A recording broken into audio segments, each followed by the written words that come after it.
The Crithian Empire's unbreakable combat armor, worn by champions for 3,000 years without a single crack, just shattered from a human girl's casual jab, and now the entire arena's evacuation alarms are screaming, "Breach Protocol Alpha! All personnel evacuate Sector 7!" The automated voice echoed through the massive combat assessment arena as red emergency lights bathed the faces of 3,000 spectators from 40 different species, all frozen in stunned silence. 20 meters away, Korvax, the Crithian Empire's decorated combat instructor, lay motionless against the reinforced arena wall, his ceremonial armor split down the chest like cracked eggshell.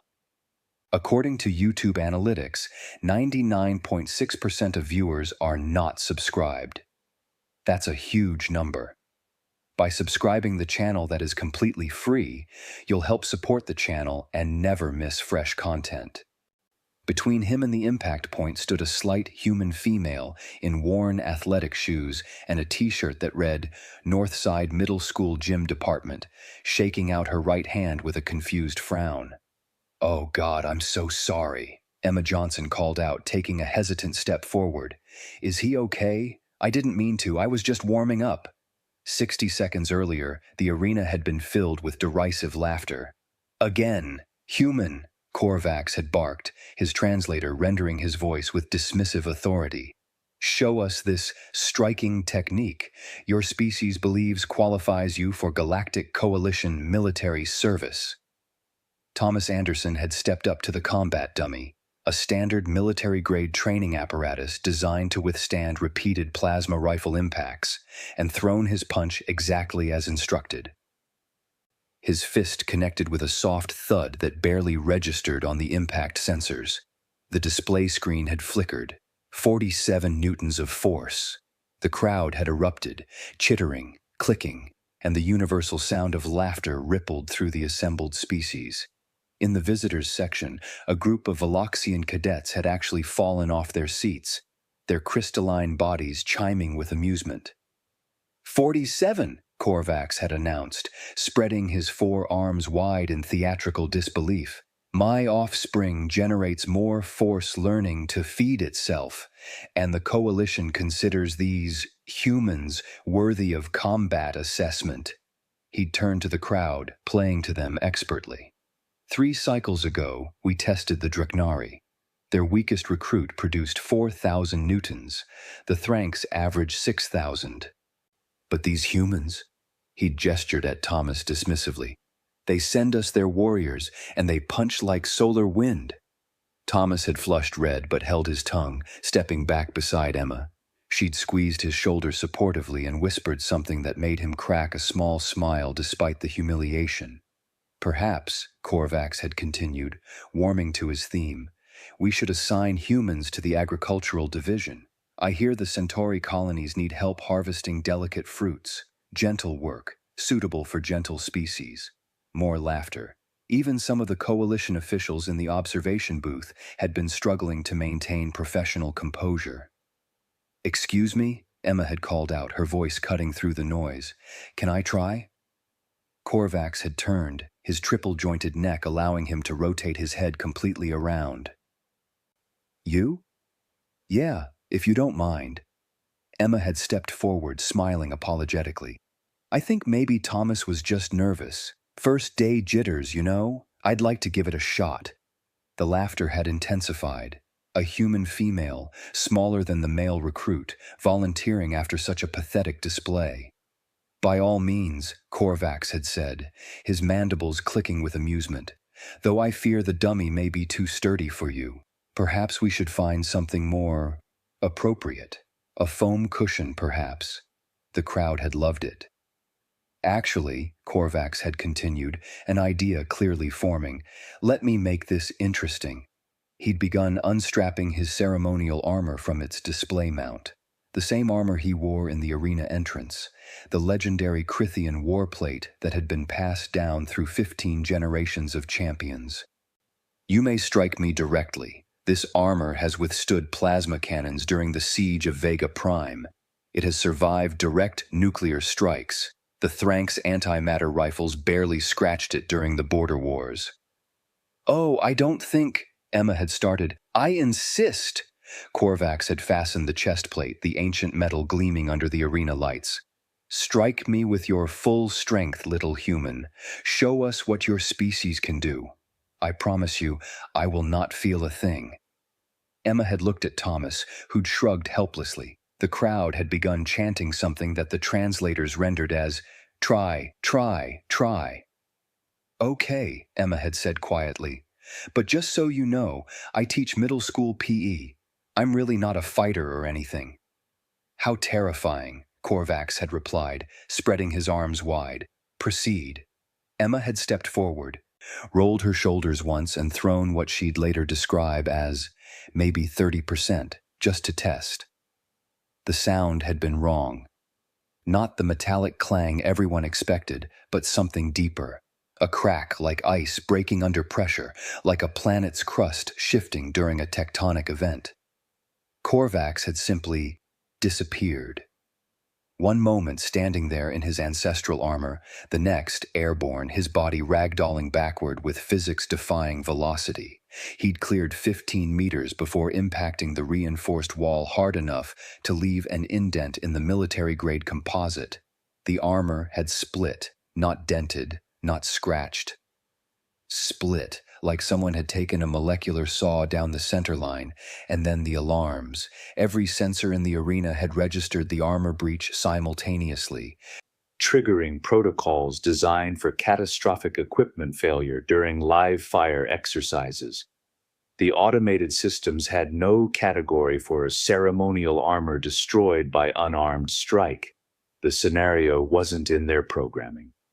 Now, as medical drones swarmed toward Korvax's unconscious form and the crowd sat in absolute silence, Zara descended from the observation booth at a dead run. The arena commander's sensory stalks were rigid with what the humans would recognize as panic. "What happened?" Zara's voice cut through the sirens.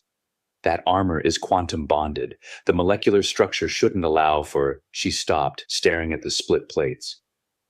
"This is impossible. Completely impossible." Emma raised her hand tentatively, like a student in class. I can explain, maybe? I mean, I'm not really sure what just you." Zara's stalks focused on Emma with laser intensity. "You struck him?" "I didn't mean to hit him that hard. He said full strength, but I just did a warm-up jab, I swear." Emma looked genuinely distressed. "Is he going to be okay?" The medical drones were already reporting severe concussion, 3 fractured chitinous plates, massive system shock, but stable. Zara's translator barely kept up with her rapid speech. "That armor has survived 3,000 years of combat, plasma weapons, nuclear strikes, antimatter rifles. The Eternal Emperor himself wore it during the Devastation Wars." She turned slowly to face Emma. "What are you?" "I'm a gym teacher," Emma offered weakly. From the crowd, someone's translator rendered a single word that needed no interpretation. "Fuck." "Quantum bonded," Zara repeated, her stalks trembling as she examined the split armor. "The molecular structure is interwoven at the subatomic level. It doesn't crack. It can't crack. The energy required to break these bonds would—" She stopped, calculating. "Would vaporize everything within 50 meters before the armor failed." "But I'm fine," Emma offered, holding up her hand. "My knuckles aren't even red, though my wrist feels a little—" "Medical team!" Zara whirled on the drones still stabilizing Korvax. "Status!" The lead medical drone's holographic display flickered to life. "Patient stable. Severe concussion. 3 fractured exoskeleton plates. Significant system shock. Recommend immediate transport to Tier 1 medical facility." "He called me a delicate fruit harvester," Thomas muttered, watching his instructor being loaded onto a hover stretcher. Emma elbowed him. "Not helping." Zara paced in tight circles, a gesture that her species used when experiencing cognitive dissonance. "You struck him with a warm-up jab." "Those were your exact words." "A warm-up jab." Yeah, like maybe 30%? I didn't want to actually hurt him. Emma glanced at the crowd, thousands of eyes and sensory organs locked on her. Is everyone okay? Should we maybe? 30%? Zara's voice hit a frequency that shattered 2 observation windows. You destroyed 3,000-year-old quantum-bonded armor at 30% power? I mean, I was being generous. Maybe it was like 25? I'm really not good at estimating. The arena doors burst open. 6 Veloxian scientists rushed in, their crystalline bodies refracting the emergency lights into rainbow cascades. They carried scanning equipment that hummed at frequencies uncomfortable to most species' hearing ranges. Commander Zara, the lead scientist, Vexia, extended her sensor array. We detected an energy signature consistent with a Class 7 demolition device. What's the situation? Zara pointed at Emma. Her.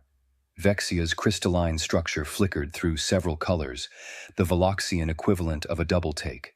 Her what? Her weapon, her equipment, just her. She punched Korvax. The scientists went silent. Then, as one, they turned to Emma. Hi, Emma said with a small wave. Sorry about the, energy signature thing. Thomas stepped forward, hands raised peacefully. Look, I know this looks bad, but Emma's not dangerous. She teaches middle school PE, 12-year-olds. She helps them do jumping jacks and play dodgeball. What's dodgeball? Vexia asked faintly. Not important right now, Thomas said quickly. Point is, she's not a fighter. She's not military. She's literally the opposite of a threat. Vexia deployed her scanning array, bathing Emma in pale blue light. Numbers scrolled across holographic displays. The other scientists crowded around, their crystalline bodies chiming with distress. This can't be right, one muttered. Run it again. I ran it 3 times. Same results. What? Zara demanded. What are the readings? Standard human biology, Vexia said slowly. Muscle density within normal parameters for her species. Bone structure unremarkable. No cybernetic enhancements, no hidden weapons, no dimensional manipulation fields, no quantum augmentation. The scientist's voice dropped to a whisper. She's completely normal. The crowd's murmur rose to a roar. Normal. A normal member of this species just destroyed legendary armor. Zara's stalks went rigid. Test her again, on the combat dummy, full measurement suite. Commander, I don't think, Vexia began. Now. 6 scientists scrambled to position measurement equipment around the combat dummy, the same one Thomas had barely dented. Sensors, force meters, energy detectors, every analytical device in the facility focused on one point. Emma looked at Thomas. Should I? He shrugged. I mean, at this point... Okay. Emma approached the dummy, rolling her shoulders. Just to be clear, you want me to hit it? Like, actually hit it? Yes, Zara said through what sounded like clenched teeth, if she'd had teeth. But lightly. Whatever you consider light. Right. Light. Emma squared up to the dummy, pulled her fist back, and threw what she'd describe later as a decent jab, maybe 50%. The dummy didn't dent, it didn't crack, it ceased to exist. One moment, a reinforced combat training apparatus designed to withstand repeated plasma rifle fire. Next moment, a crater in the arena floor 3 meters wide, smoking debris scattered across 50 meters, and a shockwave that knocked the front row of spectators from their seats. Every measurement device shrieked in protest, displays maxing out instantly. 3 of them simply exploded, unable to process the data. The others went dark, overloaded circuits smoking. Emma stared at her hand, then at the crater. Okay, that one was maybe 50%. Should I not do that? The arena had gone silent again, except for the crackling of fried electronics, and someone in the crowd making a noise the translators rendered as whimpering. 50, Zara repeated numbly. 50%. The main arena doors opened again, not burst, opened with the hydraulic precision of serious authority arriving. 5 members of the Galactic Combat Assessment Council glided in, their anti-grav platforms humming. Their species varied, but their expressions shared the same universal quality: barely controlled panic. Commander Zara. Council member Zilax spoke with the authority of someone used to instant obedience. "We've been monitoring from the command center. Explain this situation immediately." Zara gestured helplessly at the crater. At the split armor, at Emma, the human we saw. Zilax's 3 eyes focused on Emma with unsettling intensity. This is clearly a cybernetically enhanced weapon platform. Military-grade combat augmentation, possibly AI-controlled. We need immediate containment protocols. "She's not augmented," Vexia interrupted, displaying her scan results. "Standard biology. No enhancements detected." Then, hidden weapons. Dimensional manipulation tech, quantum field generators. Zilax's platform drifted closer. "No organic being generates this force naturally." "I really don't have any weapons," Emma said apologetically. "I don't even own a gun. I have pepper spray in my car, but that's for, you know what, not relevant." Another council member, a Thranx named Janira, consulted her datapad. "Perhaps illegal genetic modification? Black market enhancement serums? The Corsair clans have been experimenting with—" "I'm just a regular person," Emma protested. "I eat salads. I go to yoga on Thursdays. My mom calls me every Sunday." Thomas stepped beside her. "She's telling the truth. This is normal for humans." "Well, Emma's a bit more in shape than average, but—" "A bit more in shape?" Zilax's voice climbed an octave. "She just created a 3-meter crater with her fist." "I mean, she teaches gym," Thomas said reasonably. "She's gotta stay active. It's literally her job." The council members looked at each other, then at their datapads, then at Emma, then back at each other. Zilax spoke first, his voice carefully controlled. "Let me understand this correctly. You're claiming this human is average for her species?" "Below average for fitness," Emma corrected. "I'm not like an athlete or anything. I just try to stay healthy." "Below average," Janira echoed faintly. "What can your actual athletes do?" Zilax asked, and there was something almost pleading in his voice. Emma and Thomas exchanged glances. "That's probably a longer conversation," Thomas said carefully. In the observation booth, a junior analyst was frantically updating the Coalition database. The entry for Humans Combat Assessment had a new classification blinking red across every screen. Critical priority, immediate re-evaluation required. "Get me Vex Thule," Zilax said quietly. "Now." 20 minutes later, the Empire's leading xenobiologist arrived via emergency transport, his reputation preceding him through the crowd in hushed whispers. Vexithul had categorized 47 species, decoded the Cynthian genome, and once spent 3 years living inside a gas giant to study its inhabitants. If anyone could explain the human, it was him. He took one look at the crater, the split armor, and Emma apologetically sipping water from a bottle someone had given her, and his confidence visibly wavered. "I need samples," Vex Thule said, deploying equipment that looked disturbingly medical. "Tissue, bone density scans, full metabolic workup." "Already done," Vexia said, transferring her data. "Standard human biology across all metrics." Vex Thule studied the readings, his facial tendrils twitching with concentration. Then confusion, then something approaching distress. "This makes no sense. The muscle density is efficient but not exceptional. Bone structure is dense but within reasonable parameters for a gravity-adapted species. The energy output I'm seeing described here requires," he calculated rapidly, "this tissue should not produce this force. Physics doesn't allow it." "I tried to tell them I'm not special," Emma said. "I literally teach dodgeball to 12-year-olds. "What's your strength ranking?" Vex Thule asked. "Among your species, top percentile, top 1%? Emma laughed. God, no. I'm probably like average, maybe slightly above because I exercise regularly, but I'm not strong compared to actual athletes. Define athletes, Zilak said carefully. You know, people who train seriously, runners, swimmers, gymnasts.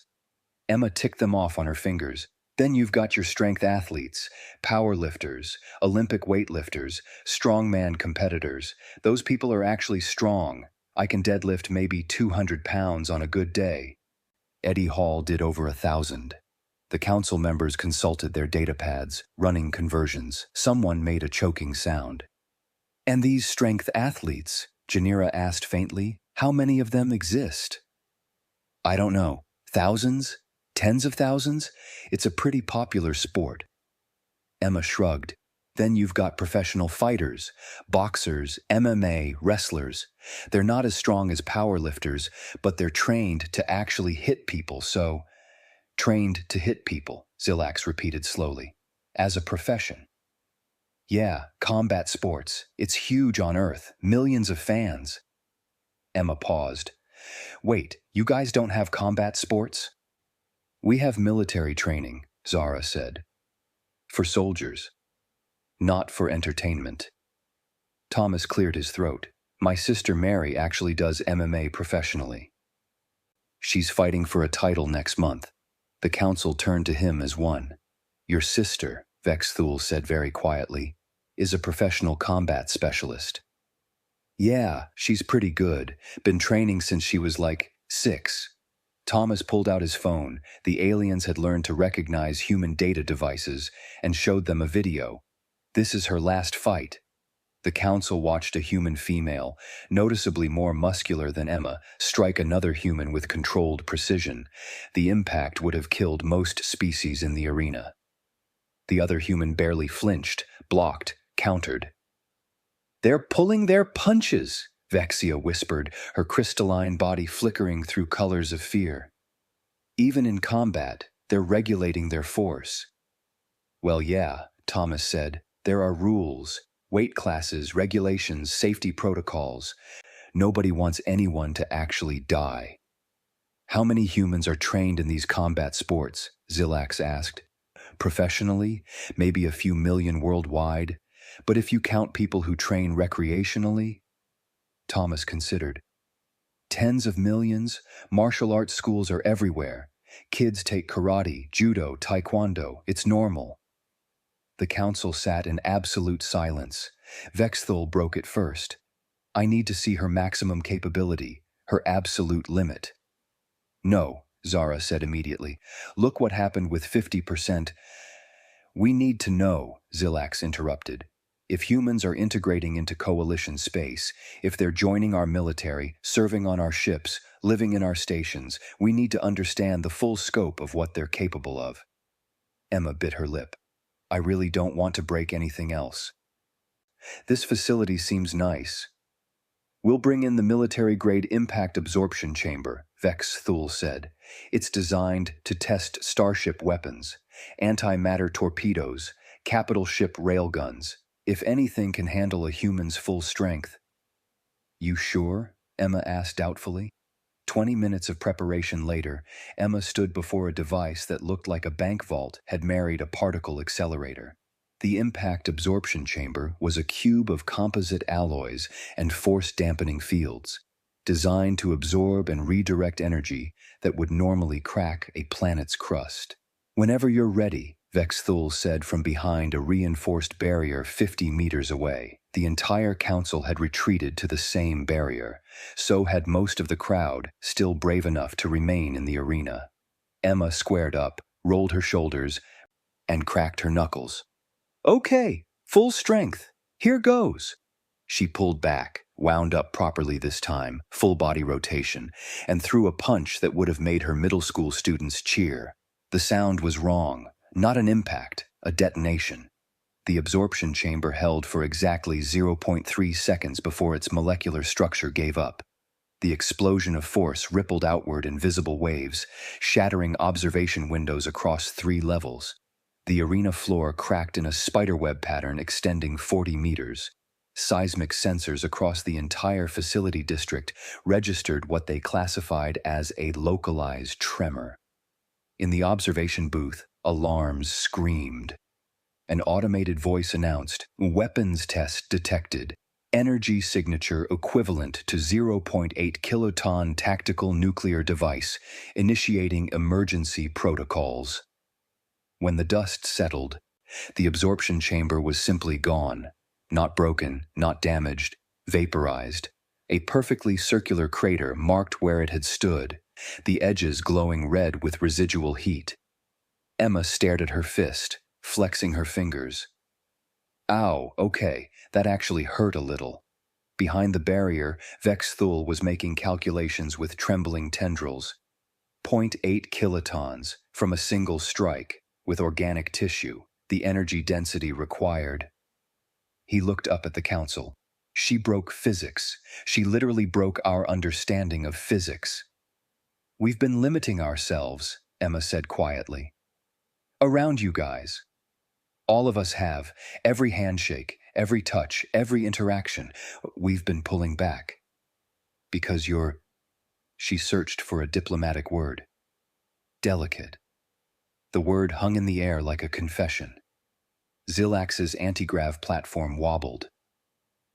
Every human interaction involves force regulation, constant, unconscious force regulation. Since childhood, Thomas confirmed. We learn it young. Nobody wants to accidentally hurt their friends. Janira's voice was barely audible. "Your children could kill us." "Only if they forgot to be careful," Emma said apologetically, "which they wouldn't. We're really good at being careful."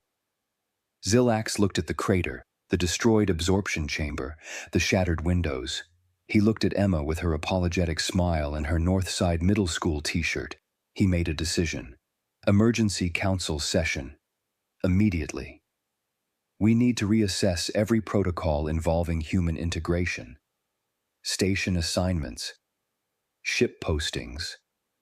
Diplomatic procedures. Everything. He turned to Emma and Thomas. You two are now consultants. Paid consultants. We need to understand your species before anyone else gets hurt. "Can I at least finish my water first?" Emma asked. The emergency council session convened in the facility's main command center, a room designed to coordinate fleet movements and manage galaxy-spanning crises. Today's crisis fit the billing, though not in any way the architects had imagined. Zilax sat at the head of the circular table, his three eyes bloodshot from stress. Around him sat the full High Council, military commanders, xenobiologists, diplomatic corps representatives, and species ambassadors from 40 coalition worlds. On the main view screen, the Supreme Military Commander, a battle-scarred Thranx named Corel, watched from his flagship 3 systems away. Emma and Thomas sat in the center, illuminated by a holographic projector, looking deeply uncomfortable. "Let's start with the basics," Zilax said, his voice carefully controlled. "Human childhood development. How do you learn to regulate your strength?" Emma glanced at Thomas, who nodded encouragingly. Okay. So when you're really little, like 2 or 3, you don't have much control. You grab things too hard, bump into people, that sort of thing. Parents teach you gentle hands. By the time you're 5 or 6, you've figured out you can't hit your friends during playtime, or you'll hurt them. "We learn to pull punches," Thomas added. "Literally. It's basic socialization. You play fight with siblings, roughhouse with friends, play contact sports. You learn real fast that full strength isn't okay unless you're actually in danger." "Show us," Vex Thul said, leaning forward. "Human children playing." Normal interaction. Thomas pulled up his phone again, scrolling through social media. "Here. This is my nephew's school. Recess time." The video played on the main screen. Human children, small ones, perhaps 6 or 7 years old, ran, jumped, collided, pushed, grabbed. To the council, it looked like a combat training exercise. Bodies slammed into each other with forces that would hospitalize most species. A small male tackled another child, both rolling across concrete. They stood up, laughing. "That's tag," Emma explained. "They're playing. See? No one's even crying. That's normal play." Janira's hands were shaking. "That child just struck another child with enough force to sting a little," Emma interrupted gently. "Yeah, kids play rough sometimes, but see how they're pulling back? That boy who did the tackling? He could have hit much harder. He regulated his strength instinctively." "Every physical interaction," Vexthul said slowly, realization dawning. "Every single one." "Handshakes," Thomas said, counting on his fingers. "Hugs, high fives, pats on the back, opening doors, handling objects. We're constantly adjusting force levels without thinking about it. It's like breathing." Carell's voice crackled through the speakers. "You're telling me that every human performs complex kinetic calculations unconsciously, every moment of every day?" Emma laughed, a genuine surprised laugh. "We just call it being careful. I never thought about it as calculations. You guys are just really delicate, huh?" The word again. Delicate. The council shifted uncomfortably. "Tell us about human sports," Zilak said. "The combat ones specifically." "Oh man, where to start?" Emma leaned back. "Boxing, wrestling, MMA, Muay Thai, Judo, Jiu-Jitsu, those are the main combat sports. Then you've got rugby, hockey, American football. Those are contact sports, but not technically combat. Though honestly, hockey gets pretty close." "And humans enjoy these activities?" Janira asked weakly. "For recreation?" "Huge industries," Thomas confirmed. "Millions of fans, pay-per-view events, championship matches, Olympic sports. My sister's last fight had 50,000 people in the arena and maybe 20 million streaming worldwide." "They enjoy watching humans strike each other," Vexthul muttered, making notes. "Recreational violence." "It's not violence, it's sport," Emma corrected. "There are rules, weight classes, safety regulations. Fighters in the same weight class have similar strength levels, so it's fair." Zilax went very still. "Weight classes, because human strength variance is so extreme you need categories." "Well, yeah. You can't have a flyweight fight a heavyweight. That's like 50, 60 pounds difference. The strength gap would be massive." Emma paused. "Actually, that's true for most physical activities. We categorize by age, gender, weight, skill level, wherever there are significant strength differences." The council looked at each other. The implications were spreading like ripples in water. Carell spoke first. "Thomas Anderson, your combat assessment score, 47 newtons of force." Thomas straightened. "Yes, sir." "You were regulated, pulling your punch." "Yes, sir." Thomas's voice was quiet but firm. "I hit the dummy exactly as hard as I thought was appropriate for a training exercise with unknown equipment standards. I didn't want to damage coalition property or hurt anyone observing if something went wrong." "How hard could you have hit it?" Thomas looked at Emma, who nodded. "Honestly, maybe 2–3% of what Emma just demonstrated. I'm not as strong as her, but I could have probably cracked the dummy. Maybe not destroyed it, but definitely damaged it. I thought that would be inappropriate." The arena had gone silent again, the same arena where, hours ago, thousands had laughed at the weak human. "You were mocked," Zilax said softly, "called weak, compared to fruit harvesting, and you said nothing." "What was I supposed to say?" Thomas shrugged. "That I was actually holding back? That would have sounded like making excuses. I figured I'd just take the assessment and explain later if needed." "Incredible restraint," Carell said, and there was something like respect in his voice. "Korvax humiliated you publicly, and you chose not to demonstrate your true capability." "Korvax was doing his job," Thomas said. "He didn't know. None of you knew. We should have explained better before the assessment started." The doors opened. Korvax entered, his carapace still showing cracks from Emma's punch, moving stiffly but under his own power. He approached Thomas directly, all 4 arms extended in what the humans had learned was a gesture of deep respect. Thomas Anderson, Korvac said, his translator rendering his voice with perfect clarity. I mocked your strength, called you weak, compared you to my offspring. I did not understand that your weakness was actually the most sophisticated combat discipline I have ever witnessed. The ability to strike at 5% power, knowing you possess 100% is... He struggled for words. I have trained warriors for 40 cycles. Not one has demonstrated such control. Thomas accepted the gesture, carefully, always carefully, clasping Korvac's arm. Apology accepted. And for what it's worth, your training methods are solid. The dummy setup was good. The dummy you could have destroyed but chose not to, Korvac said. Well, yeah. The protocols came fast and comprehensive. Within 3 hours, the council had drafted, debated, and implemented sweeping changes to human integration procedures. Coalition Directive 2847H, Human Physical Interaction Protocols.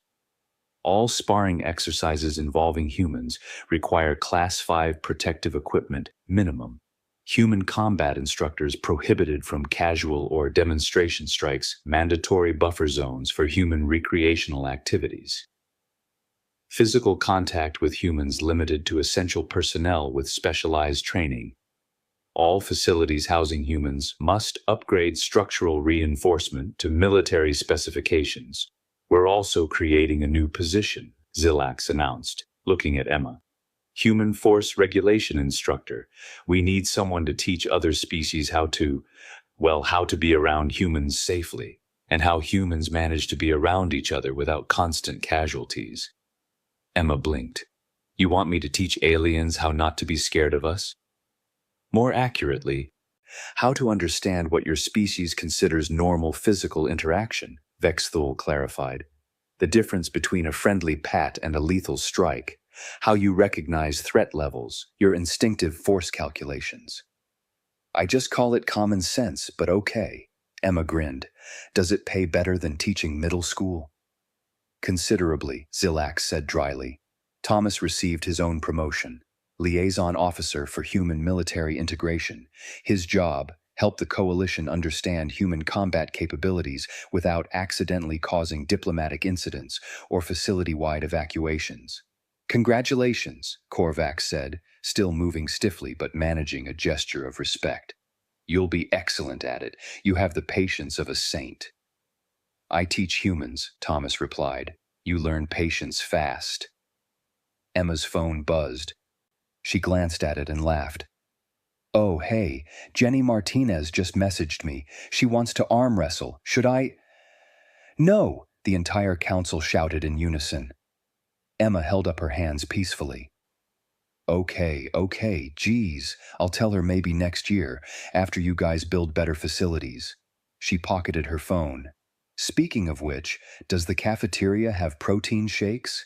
That whole full-strength punch thing actually worked up an appetite. The cafeteria is on level 3, Zara said weakly. Please, be careful with the doors. Always am. Emma waved and headed for the exit, Thomas falling into step beside her. You realize, Thomas said, his voice rich with amusement, you just became the scariest person in the galaxy? They're probably going to write horror stories about you. Emma grinned. Yeah, but did you see Korvac's face? Totally worth it. She paused at the door, opening it with exaggerated gentleness. Plus, now I can afford to pay off my student loans. Win-win. Behind them, the council remained in session, multiple holographic displays showing frantic updates to military databases across coalition space. An automated system was flagging every file tagged with human for immediate review. The new threat classification scrolled across the main screen in bold red text. Species, human, Earth Sol 3, combat classification, apocalyptic interaction, protocol, extreme care required notes, possesses instinctive force regulation. All observed physical capabilities represent regulated output, not maximum capacity. Actual combat potential unknown, but theoretically planetary scale. Approach with diplomatic priority. Do not mock their weak punches. In the cafeteria, Emma found a table, pulled out her phone, and started texting. Emma, hey Mary, weird day at work. Remember how I said the aliens thought we were weak? Long story short, I might have accidentally cracked some ancient armor and destroyed some military equipment. They're promoting me, lol. How's training? Mary, sis, what the fuck did you do, Emma? I'll explain at Sunday dinner. Mom's gonna love this story. She put her phone away, took a sip of her protein shake. They did have them, surprisingly good, and smiled. Just another day in the galaxy. Behind her, through the cafeteria windows, she could see the arena floor still smoking from where the impact chamber had been. Engineers were examining the crater with expressions of profound concern. Emma made a mental note to be extra careful with the handshakes tomorrow. He paused, letting that sink in. Which makes them the most dangerous species in known space, Carell added, because that level of self-control, applied to military discipline, to combat training, to strategic thinking. He looked at Emma and Thomas. Your species doesn't just have physical power. You have the discipline to use it precisely. Emma raised her hand tentatively. So, does this mean Thomas passes the assessment? Despite everything, the destroyed equipment, the shattered paradigms, the complete reorganization of their understanding of human capability, Xelax laughed. It was a sound his species rarely made. Yes, he said, Thomas passes. You both pass, though I suspect we'll need to redesign the entire testing protocol.